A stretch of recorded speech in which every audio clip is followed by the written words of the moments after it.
Nick, don't do it.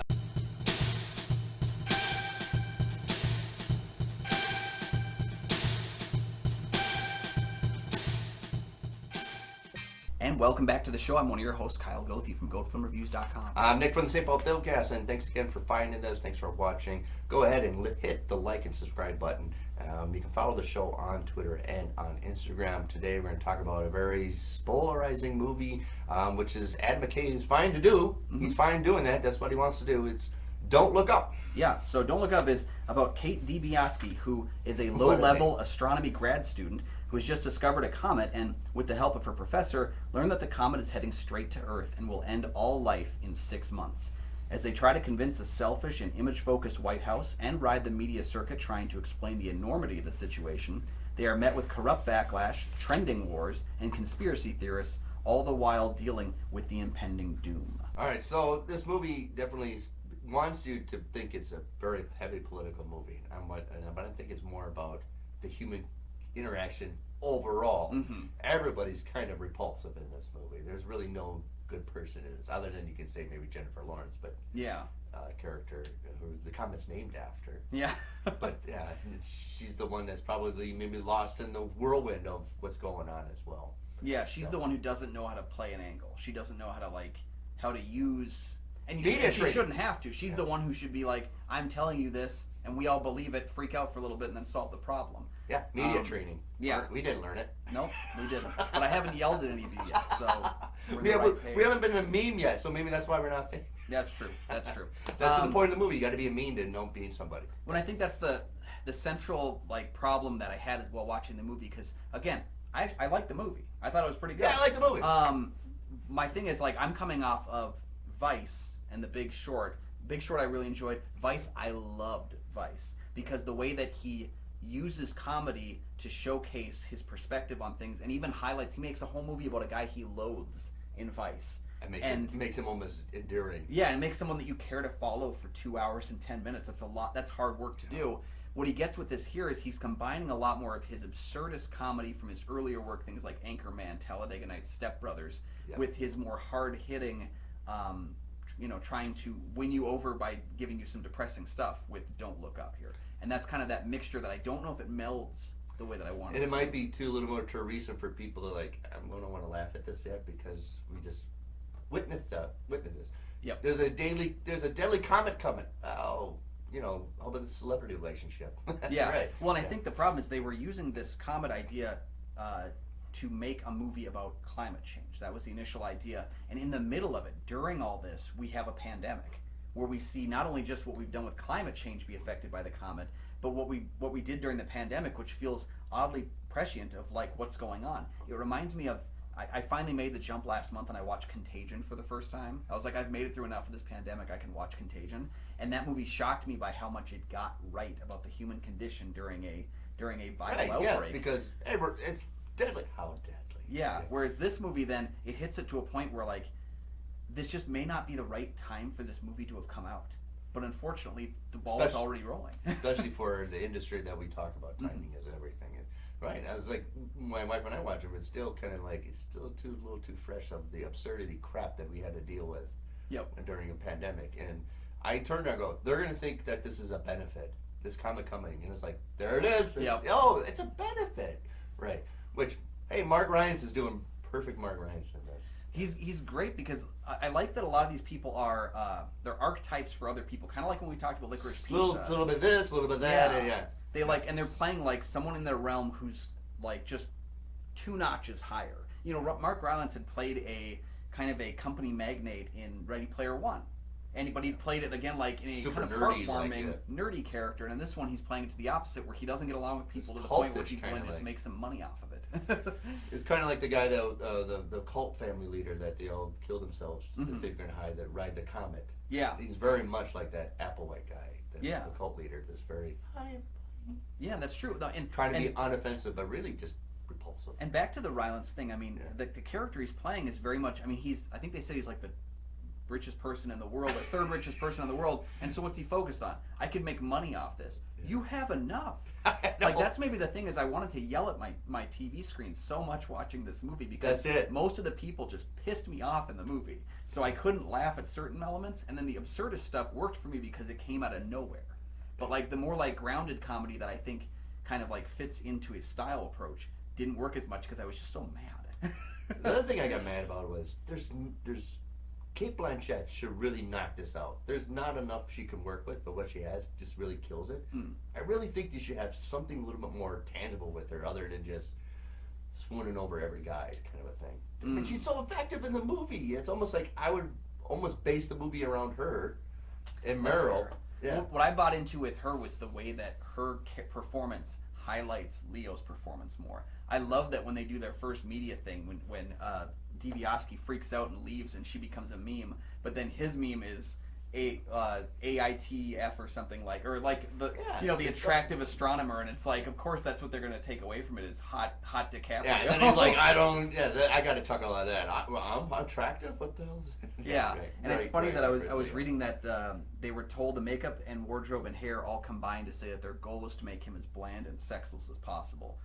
And I think like they found a way to really downplay some of his best features and kind of schlub him up a little bit. But then like just enough of it gets through that he becomes a trending star.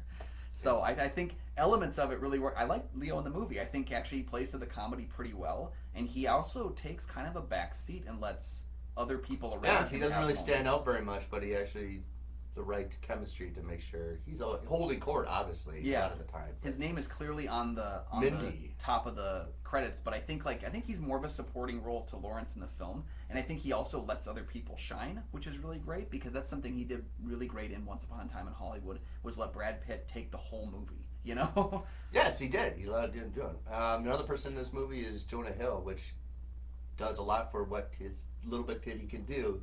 You just want to punch him in the face. Yeah, I was reading. You just want to punch him. I have a quote from him that says his whole character was, "What if Fire Festival was a person?" And I think that's brilliant. And he's very funny, and I like that he's related to the president, and he's been nepotismed into that role, and says if she wasn't my mother, right. And talks about how hot his mom is, which is just the most disturbingly weird thing that's oddly, again, something that we have going on in American politics. But he's so snotty, you just want to punch him in the face. And then, I like the gag of free snacks at the White House. That was pretty funny. I like that keeps coming back, because I thought it was really stupid when it the whole Michigan State, right? Michigan State. Yeah. But the idea that the guy sells them $10 snacks and like that, and that Jennifer Lawrence's character can't get past it the whole movie. Why? It was a general. And every time you think the joke is done, it shows up in the next scene again. Right. That's where Adam is far more effective with his writing. Is I think we're done with this, but then out of nowhere she's just like, snacks. What the hell? Right. Yeah. I think part of it too is I'm used to Adam McKay playing with style in a directing way. Yeah, Big Short saying, this doesn't make sense to you, so here's Margot Robbie naked in a hot tub to explain how this works. Yeah. Because obviously you're going to listen to her then. And I like that. He talks to the audience like, all right, I understand my audience. Yeah. Yeah, and he does the same thing. I think the best part of Vice is there's a moment when he, the narrator says, that... I'm blanking. Cheney decided to retire to spend more time with his kids, and the credits start rolling for the movie. And then he's like, and then 10 seconds, he's like, oh, but that's not what happened. And I realized there's still an hour left of the movie, and he gave you this idea that his story was going to come to a good ending, and then he completely sidelines you with it. I thought that was really funny because it caught me off guard. His style choices in editing are really strong. Works. Yeah, Adam's far more effective when he throws you off guard. Like, wait, that's the movie. Wait, now we're doing this montage of memes. Yeah, because he reminds you then that he's a comedy. Reminds director. you that we're watching a movie, right? Yep. Yeah. And I think that's something that's kind of missing here. I know that he has the same editor, Hank Corwin, who did Vice and The Big Short. I didn't see that stylistic presence in the editing bay that we saw with those last two movies. Right. I mean, the biggest thing that I had was there was a lot of moments where someone starts to scream and it cuts away, which is kind of an ongoing thing on Reddit. There's a subreddit that's people screaming and then cutting to black. That's it's a funny little thing to spend 20 minutes on, but it just felt like the whole movie is just. Yeah. That's the only part that they have there is when they start to freak out. Leo has that great scene, that the best scene in the movie, I think, where he's yelling at the audience on the Daily Rip, and then as soon as he starts to get gusto and really go, cut to black. And I thought that was a funny moment, but when it happens throughout the movie, it doesn't happen all that well. No, I wanted like something of Kate and Tyler Perry turning the camera and how we are. Just so you want we to talk are about so people, evil, right? You want to talk about people that I felt got missed out in the movie is Tyler Perry. I think Tyler Perry is a great supporting performance in the movie. He was really great in Gone Girl. I even think, the Ninja Turtles movie he did wasn't that good, but I think he was pretty good as the villain in that. He's pretty good in movies where he's not making them. And he's kind of sidelined in this movie a lot, even more so than Blanchett, because he doesn't get a secondary role to play like she does. He just disappears. He's only in those scenes. He's almost this decoration. Yeah. Which is kind of sad, because I think it'd be far more interesting of them just cut to the camera and like, all right, we're just slimy evil people. Yeah. And Part of me we love it, wonders right? Yeah. if this movie was longer. Right. Because it's a stacked cast. It's a great cast. Ron Perlman's in there as a shooting gun. There were so many people I had heard had been added to this cast and then didn't see them for the longest time. The only one I knew was coming up was Timothée Chalamet, because I remember seeing a picture of him in really weird hair. Yeah. And I was like, he's got to be coming up at some point in this movie. It kind of reminded me of seeing the cast for Nightmare Alley. And like when you see them presented, you're like, wait, I'm still waiting on a few more people to show up in this movie. Or that joke that was on Twitter all last year that was so-and-so has been added to Dune. Like just how massive those casts are. It's a great cast of characters. Yeah, it's just, I think the timing's a little bit off. Mm-hmm. I don't think it has the longevity. I don't think people are going to be talking about this movie 5 or 6 or 7 years ago to maintain its comedic. That's one thing about Adam McKay, the elasticity doesn't really last for his movie. Sometimes it's right for the right now, but I don't think it's one of those like you talk about top 10 comedies. It's not really there. It's almost forgettable. Yeah, I think this might be one of those forgettable movies, even though it delves into very funny subjects that we've actually encountered. Yeah, it maybe hits a little too close to the heart, and it just reminds you that this probably is how this is going to happen. And that's maybe the tough part about it, right? Is that we had. With The Big Short, he viewed it where we were still kind of dealing with the housing crisis, but it had been enough in the past that we were able to look on it, have a chuckle, and then realize we can't let this happen again. With Vice, we were enough reserved from what happened where we could look back on it, have a laugh, and then be like, we can't let that happen again. This movie is looking to the future, and that's maybe a little too hard-hitting for such a pessimistic and depressing comedy. Yeah. Because there are times you just felt weird for kind of like having fun with the movie because this is some serious stuff. Like that was kind of that fringe tone that just jumps back and forth, and I couldn't reconcile it. And I put on my notes. I mean, Ed McKay's kind of trying to balance between a parody of like Mel Brooks and Sidney Lumet, like Sidney Lumet doing like Network. Yeah, I saw Network vibes in that day. Network or Mel Brooks, like if we're really gonna go, let's really go overboard with it. Let's have like your pants around your ankles and something really exaggerated. Yeah. And I think he doesn't really do exaggeration. He tries to keep it a little more center based. And I think I want him to go a little more exaggerated with his comedy, a little more out there. Yeah, because his last 2 films, he's been the comedian in the last 2 films because of the way he's worked the movie around serious-driven performances. Vice, Christian Bale's not doing comedy in Vice, but the movie around him is making fun of it. Yeah. And same with Steve Carell. He's doing a serious role. The movie around right? him is making fun of the situation, but they're playing it straight to the heart. This is a movie where it feels like the characters are making the comedy, and that's why like a lot of them are good at what they're doing, but they don't all mesh together really well. No. And that's and then like again, something like a Mel Brooks movie where the ensemble cast is all in on they know they're in the movie. In the movie, right? Yeah. So. Yeah, overall, I like the movie, but I just don't think it's not good. It's kind of forgettable. It's probably in 2 years, people are going to forget about it.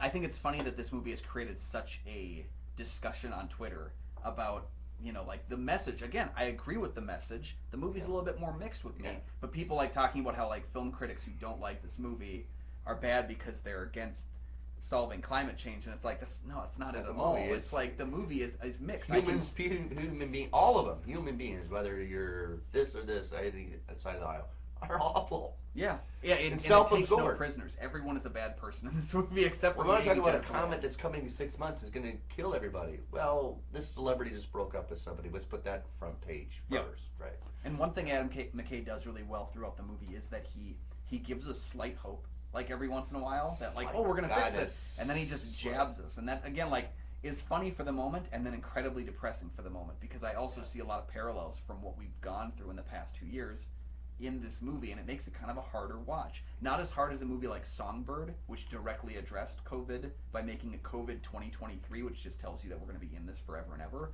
Like that movie really hit the COVID thing hard. Yes, this one is absurdist enough to.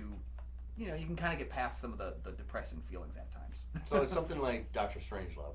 I think everybody, if you like this movie, you probably enjoy Doctor Strange a little bit better. It's a far more effective satire, political comedy than this one is, little with the ensemble cast, and it's funny dialogue. And this dialogue is throwaway. I thought we were going to have jokes with the dialogue and everything, and I wanted to see a little more exaggeration with the comedy. Go really out there. Have a freaking pie fight at the Daily Rip. Yeah.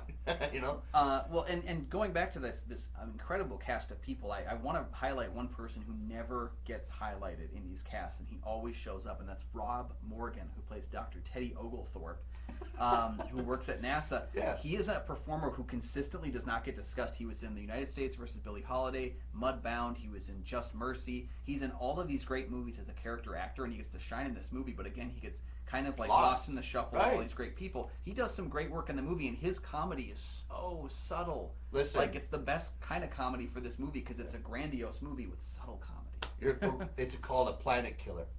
Well, why are you calling it that? Right? Yeah. Why do you have to be like that way? Right? Exactly. Yeah. So I really liked him. Himesh Patel, who was in Tenet and Yesterday, playing the listicle writer who's dating Jennifer Lawrence's character at the beginning. I love the way they utilize his he tries to make money off of that, right? Oh, man, when that happened, I was over the moon laughing at that because that was good comedy. That was the comedy where it, like, completely struck me. I know these people in this world. Like, I've seen them. Yeah. And that part... We know, right? That's why it's hard to laugh at it. Yep. Laugh at the pain. And it's funny to see Meryl Streep playing, I think, against type, because she never usually plays someone completely... No, this is like a mixture of Devil Wears Prada and her playing the Iron Lady, like Margaret Thatcher. Right? Yeah, so there's a lot of great people in the movie. Yes. And I think, for the most part, the comedy lands, but it's not a movie that I would say was, like, a down-and-down fun movie to watch. Like, I don't see myself clicking on this one again anytime soon, because it just hurts a little too much to watch it. It's supposed to laugh at the pain, but it's just a little too painful. Yeah, this is stabbing me while I laugh at the pain. But I would love to see behind the scenes that car scene of Jennifer Lawrence, Leonardo, and Timothy in the car, and how many takes did they do straight face? Because, you know, it had to be kind of, let's laugh at this a little bit. Oh, yeah. I mean, we have Timothy in the back seat. That's why I think though that the movie is probably longer. There's another cut of this movie, or there's like a mini-series version of this movie. And just down to it as well, one thing I'll say is a lot of people have actually given some credit to the film for its ending, which I'm going to try to avoid spoilers, but there might be some at this point. Simpsons ending to it, though. This ending I felt was such a complete downer. Yeah. And I get the point of it is to kind of relate to you that, like, unless we change things, this is going to be our ending. But I needed to know that, like, the good people in the movie were going to be good. I needed to come out of the depressing part. For me, being a downer, foreboding, I mean, Nightmare Alley is my favorite movie. That's fair. I love it when there's no hope. See, I love it. I need a twinkle. I know.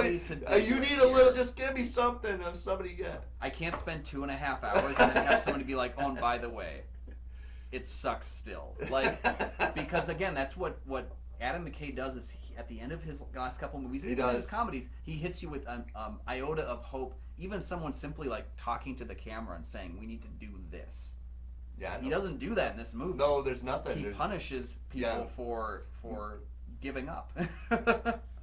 So it's a very mixed bag of a movie. This is a movie just like Licorice Pizza. I can understand people loving this movie. I can understand people hating this movie. And I'm kind of like in the middle. I can kind of exist. There's a lot. I wanted to amp up the comedy a little bit.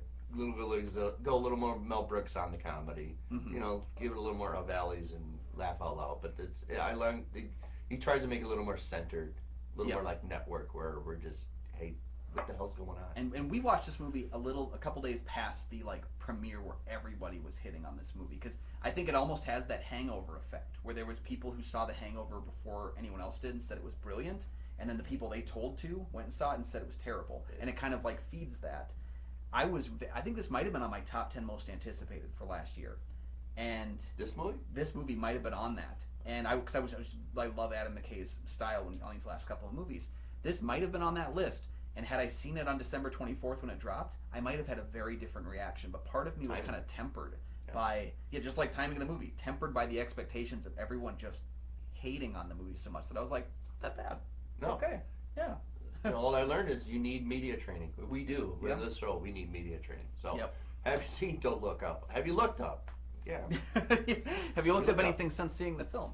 And where do you sit on Adam McKay? Do you want him to go back to his absurdist comedies like Anchorman, Talladega Nights? He Do you needs to want go him a little keep more doing out there. the kind of movies he's been doing? What's your favorite Adam McKay film? He needs to go. He needs to go out beyond, break down barriers, take risks. I think he did that here. Yeah. And Well, I'll have like an example. better or worse, he maybe learned some lessons. And he also should learn a lesson. Don't go and attack the people that don't like your movie. Just stay off Twitter, bud.